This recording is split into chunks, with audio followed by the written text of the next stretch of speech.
Federal Drive is presented by GEHA, Government Employees Health Association, proudly providing health and dental benefits to federal employees and their families. Visit GEHA.com. The defense industrial base we rely on today was shaped by decisions made decades ago.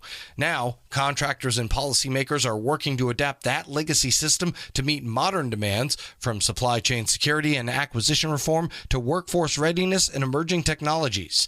David Norquist, President and CEO of the National Defense Industrial Association, joined Federal Drive host Terry Gerton to talk about what it will take to accelerate that transformation. So I think the key to understanding the status is understanding what it's being designed for. So both the Trump and Biden administration have highlighted the rise of China and the return of great power competition as putting a greater demand on the defense industrial base. But the industrial base we have now is a reflection of the policies we adopted in the drawdown following the collapse of the Soviet Union. So there are fewer companies, there are fewer workers, there's lack of resilience in terms of surge capacity, use of just-in-time inventory, and fragile supply chain. So in order to produce the type of defense industrial base the nation needs, we need to address the policies that led us to the position we're currently in.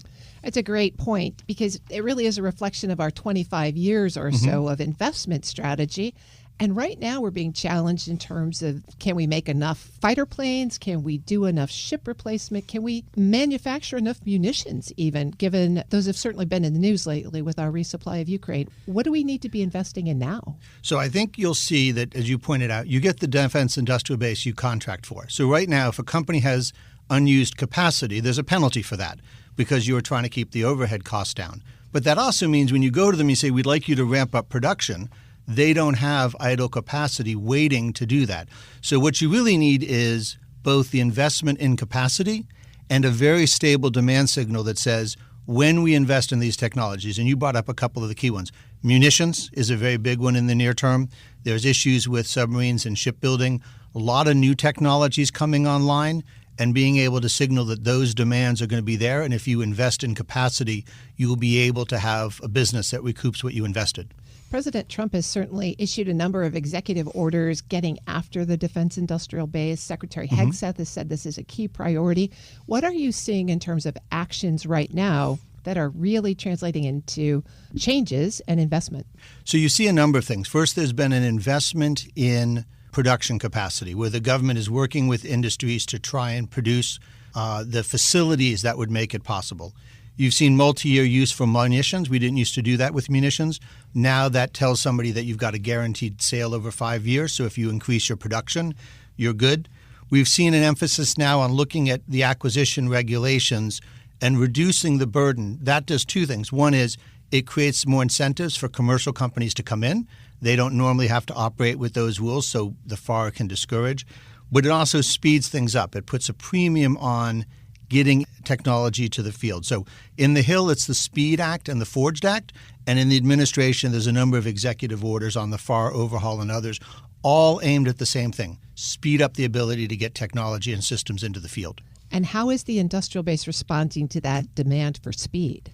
So it's doing a number of things. One is it's working with the department on how to bring innovative new technologies into the system, and it's working with them on where are the barriers that slow things down. So you'll see Congress looking at the requirements process to try and change that, looking under the authority to operate, which predominantly affects software. A number of the areas where there's a lot of paperwork involved, the question is, does this stand in the way of getting things into the hands of the warfighter quickly? The reconciliation bill that passed recently added hundreds of millions. 150 billion. Billions. To defense side, yes. To defense. And a lot of it was seeking to promote innovation. What will be the near-term and midterm impacts of that investment? So what you've seen there is a couple of things. One is a clear investment in the topics you talked about earlier. The munitions, high priority, industrial capacity. So a number of those areas the administration said, this matters to us. Part of the advantage of funding that is in reconciliation is it's not disrupted by CRs. So often you go to ramp up production and then there's a continuing resolution which says don't build to your plan, build to what you did last year. And those disruptions have been contributing to our munition backlog. Reconciliation is a legally different mechanism, not affected by CR. So that helps speed things up. But you've also seen a number of areas where the department has recognized that the delays in the administrative procedures don't get rid of risk.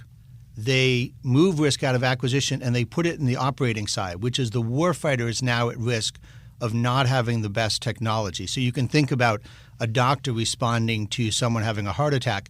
They could go in through a checklist to minimize their legal risk or their insurance risk, but if it takes them an hour before they treat the patient, the whole point is lost. And so here the department is really focusing on my risk is greatest, that the warfighter doesn't have what they need. That's where I need to design the system to go. I'm speaking with David Norquist. He's President and Chief Executive Officer of the National Defense Industrial Association. Let's change angle just a little bit. We've been talking in a way that mostly deals with the prime contractors, the big players. Let's talk about supply chains where there are lots and lots and lots of little players, including even some foreign companies. There's been a lot of talk about supply chain risk. What's your assessment? So there's several parts to the supply chain risk. The first one is small companies who are partially in defense, partially in commercial. The more rules we put on the defense side, the more likely they are to go pure commercial. So we noticed that the DoD reported that over the last 10 years, they lost 40% of their small businesses. Those types of challenges. Many of our primes, when we interview them, report losses of suppliers. So that's the first one, which is the risk of driving people out of this field. The second one you've got is mapping the supply chain, which is regardless of where you are, when you're assembling a final missile and you've got solid rocket motors and you've got wiring and you've got chips, you may know that you've bought them from a U.S.-based company, but did the things they buy come from? And so going further and further back in the supply chain has been a big issue for the department. And then the last one you touched on is, what if the raw material simply comes from overseas and the risk of the Chinese interrupting that supply like they're doing now? And you've seen an emphasis on, well, how do we produce those domestically? And how do we ensure, whether in the U.S. or through our allies, we have access to those key minerals? Are you working with the Small Business Administration to sort of strengthen the ecosystem to support these small businesses? Yes, we do. NDI has 1,700 members. The majority are small businesses. So we have 1,000 or so small businesses as members of our association. And we work very closely with them on how do the rules affect you? What drives you to stay in business? Many of the things that sound like status quo, like continuing resolutions, are actually incredibly destructive to small businesses who don't get paid during shutdowns, who have their plans disrupted during CRs. But we work very closely with the Hill and with others on how to ensure that we are encouraging small businesses to participate in the defense industrial base. There's been some conversation about the burden of compliance, especially on small businesses. And there's a trade between flexibility and responsiveness and compliance. Where do you stand on that? So I think the key with the balance between complexity and requirements is you need to ensure that the system you have bought works the way it's intended. So the checks and the controls about, did the munition I buy fly the distance, hit the target, have the effect I'm looking for? Does the software function as intended? Those are all valuable. But there are sometimes when the government's asking questions either to gather more information or to mitigate against contract risk, the dollar value of which to the government is significantly less than the operational risk to the warfighter. And so I think one of the things we have to remember is you're not getting rid of the risk, you're pushing it to the field and on the backs of the men and women in the military that they may go to combat without the latest systems. In wartime, we see that and we really push urgently. It's in the period before then that we often de-emphasize speed and emphasize these sort of checklist controls. That's really helpful. Along the lines of complexity, we're talking about complexity in the supply chain. Complexity in the defense workforce is another challenge. We're seeing AI roll out. We're seeing new technologies. How are we doing in terms of making sure we have the workforce amongst this environment to make sure that we're meeting requirements? So there's a number of areas in the workforce, and I'll start with the different ones. So start with, for example, submarines, which is a lot in the news. The United States used to make 3 submarines a year. After the Soviet Union collapsed, we went down to ordering 1 submarine every other year. You laid off a very large number of people. A lot of companies either went out of business or shifted to commercial. Now we want to get back up to 3 submarines a year. It takes a lot of effort to bring on board those people. They need to be trained and skilled in order to be productive. They have to have that workflow. So we work with a group called Navy Talent Pipeline Program. They work, for example, with local schools to try and get the type of equipment in the school shop that might be used at the local factory. They work with local companies to then recruit and hire these. So the whole goal is each step of the pipeline, how do I build up that workforce and show people there are very good paying jobs in this field, and we encourage them to go in. So there's a number of things that are going on to try and bring in the workforce. On the high-tech side, the real challenge is you're bidding against high-end commercial ones. And so if somebody gets paid more to develop a video game than the command and control system for a real weapon system, that's where your talent's going to go. That's the part of being competitive in the market space for very specific talent. What are the solutions in that challenging space? So on the one is building a pipeline. It's showing people these are credible careers, that you can have them and they'll be there for you for your lifetime. On the other side, it's making sure you value the talent for the type of thing you're buying. If you don't value high-end military equipment, that's not where the talent is going to go. So you've got to realize you're dealing with a marketplace, and you've got to be competitive in that marketplace. Well, you've got a conference coming up at the end of the month, the Emerging Technologies for Defense Conference. What are you going to be talking about there? So this is really about the focus of what we've talked about here today, accelerating the adoption of emerging technology all the way to the warfighter. This has been a DoD priority.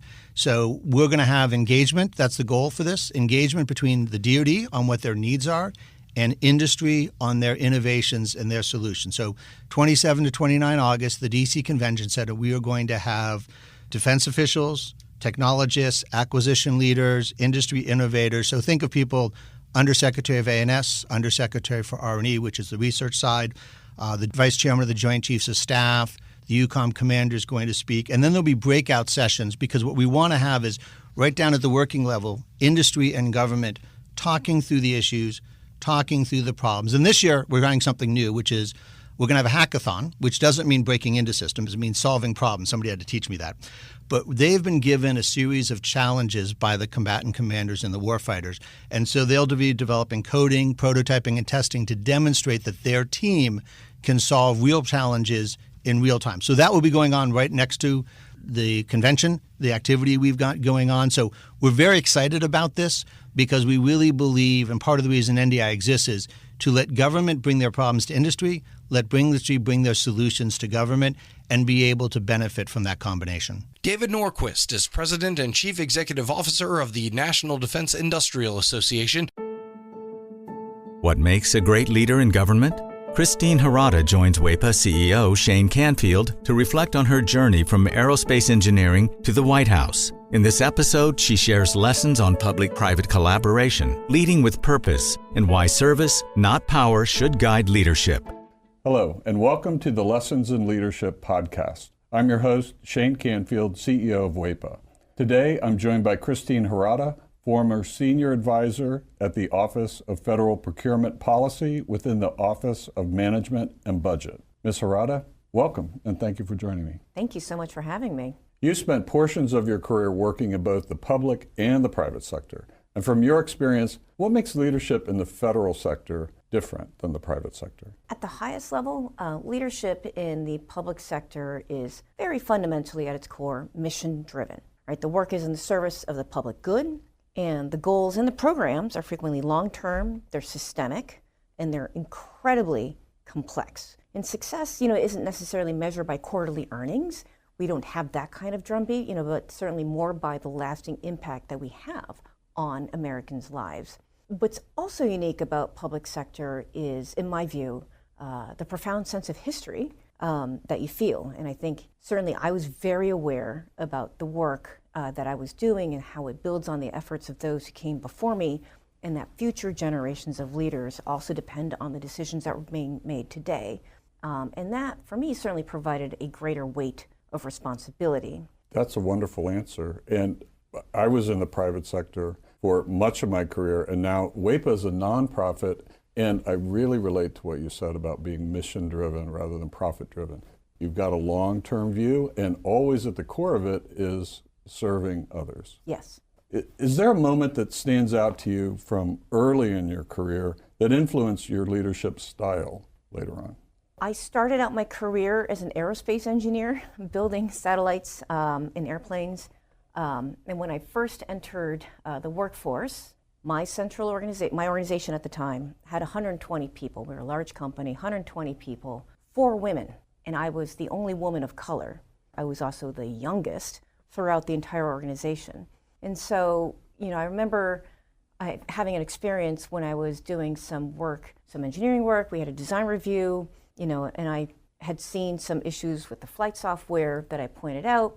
At the time, they're like, maybe it's not really that big of a concern. I was like, but in my heart, I knew that the issue was real and stayed with it. And sure enough, a few weeks later, that topic came up again and we addressed it. Turns out my concern did indeed prove to be valid.